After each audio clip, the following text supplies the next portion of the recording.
فاریاب کې احتجاجونو په ښار کې د نښتې راپور ورکړل شوی، خو طالبان وایي وضعیت تر کنټرول لاندې دی. دا چې څه پېښ شوي بشپړ حال په ویډیو کې. سلامونه د ژوندون پریز درنو لیدونکو. فاریاب کې د جمعې په ورځ د طالبانو د یوه ځایي قومندان مخدوم عالم له نیول کېدو سره په دویمه ورځ هم لاریون شوی، چې ویل کېږي په ترڅ کې لږ تر لږه یو اعتراض کوونکی وژل شوی او 3 نور ټپیان شوي دي.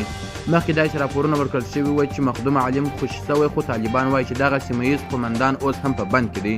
د طالبانو د ویان مرستیال احمدالله وسیق BBC ته وویل چې نوموړی زموږ یو قومندان و او د طالبانو د استخباراتو لخوا د یو شمېر جزیاتو لپاره نیول شوی او په اړه یې پلټنې روانې دي. د طالبانو ویان همدا ډول وویل چې پر خواله رسنیو خبرې شوي هغه ګنګوسې ناسمې دي چې فاریاب کې د طالبانو ترمنځ شخړې شوي. دوو سرچینو BBC ته تایید کړي چې طالبانو میمنې ته نور سرتیري لیږلي او ښار اوس د دوی په ولکه کې. د مخدوم عالم د پلویانو او طالبانو ترمنځ خبرې روانې دي. د خبرو یو منځګړی او د میمنې او مخور مشر مولوي قدوس خلیج له BBC سره خبرو کې وویل موږ د ولایت مقام ته ورغلو، هلته له مخدوم د برخلیک او د هغه د خلاصون په تړاو خبرې وکړې.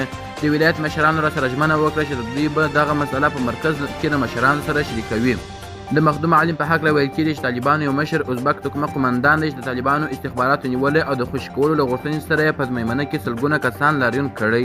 تېره ورځ لاریون کوونکو د فاریاب ولایت مقام ته ورغلل او د طالبانو مرکزي حکومت یې وننګوه که مخدوم عالم آزاد نه کړي نو احتجاجونه به دوام وکړي. د یادونې وړ ده احتجاجونه د طالبانو مشرتابه ته خبرداری ورکړ که مخدوم عالم خوشي نه شي